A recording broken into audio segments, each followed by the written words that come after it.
I'm Heidi Durning, and I'm the outreach coordinator for Horses for Heroes, and I'm a therapeutic riding instructor, and I teach in our regular classes out here. And I love working with this program because it's a way that I can say thank you to our veterans. I mean, this is what I found. We have so many people that want to help with this program because we all don't know how to thank these veterans of all the wars, particularly the most recent wars that we're familiar with.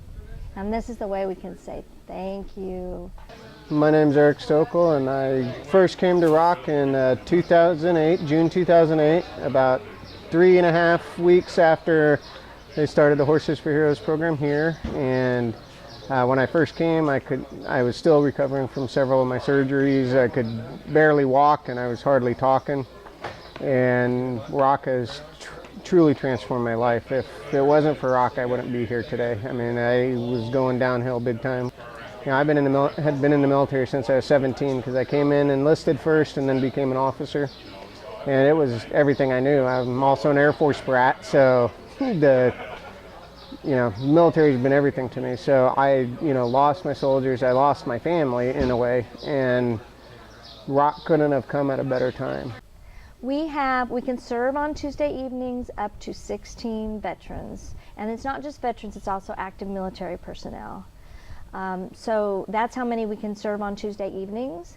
But we're also hooked up with the Wounded Warrior Project has a grant. So that is an additional number that we've served here lately. We've had 4 we've been serving this summer. And then we have family activities and some other special events. So I believe this year, as far as veterans, we have reached out to and hopefully made a difference in their lives with the horses, but probably I think it's 75 or 80, if not more, that we have served, and then their families. And when I found it, like I said, I was barely hanging on. My doctor and my therapist were very worried about me because I just kind of had given up. And our first main instructor here, Joan Schroeder, who's now at a therapy center in North Texas, her and Heidi and Nancy pretty much got me coming here, and it has been the best physical, mental, emotional therapy and occupational therapy that I could ever have imagined. I never thought, growing up around horses, I never thought therapy-wise they would be good, and it's transformed my life. I mean, when I am not able to come out here, because for whatever reason, I get upset. And it's one of the reasons for Horses for Heroes in the 5 years I've been in the program, I've missed 4 times, because it is that important to me. And that's something I tell the other service members when they come. I tell them, if you really want to see a difference, you need to come consistently. You can't just come once every so many weeks or months. You need to consistently come, because then you're going to notice the change is a lot quicker than you would, just coming once in a while. And I think the biggest way I've seen it change lives is the relationships that it builds. And it's, it starts with the horse. And it starts with their relationship with their horse. And the horse will make you be honest with yourself, because they are mirrors of how we're acting and our feelings.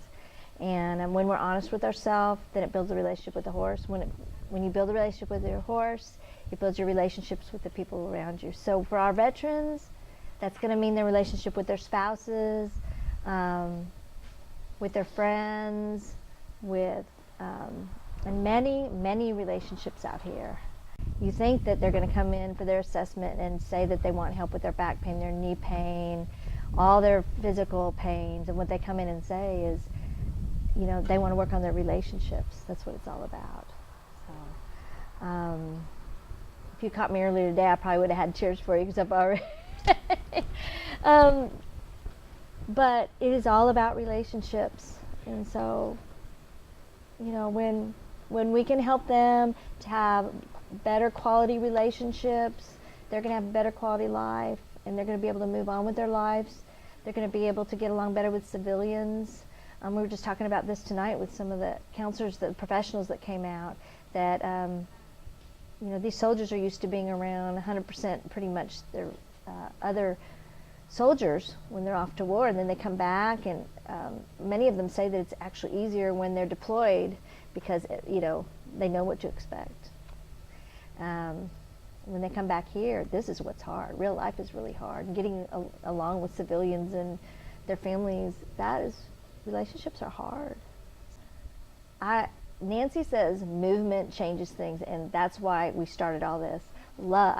I agree, and I add on, love and movement change things, because there's a whole lot of love out here with the horse and with the people. And it's just hard to put into words. And then the people I met out here, they've become my family and friends, and it's in a way I kind of got my soldiers back, because as one of the only officers in the program, I was able to mentor some of them and then help them through other things. They know they can call me any time of day and night, and that makes me feel better, and it helped my recovery a lot better. And it's great to see when service members come, to see how much progress they make when they come, from the initial time they come to, several months down the road, and just to see how much they love the program. I've put in more volunteer hours than anybody here, and that's mainly because it's been such a huge help to me, and to see the difference I'm making in somebody else's life and they're making for me has been the biggest, helped me the most in my recovery. Years ago, I remember being here when there were only maybe 3 or 4 people coming out. It was harder to get them out. And we were like, how are we going to get the word out? And I tell you, the best way we got them out was, one, Scott Shuley, who used to be in charge of the horse detachment at Fort Hood.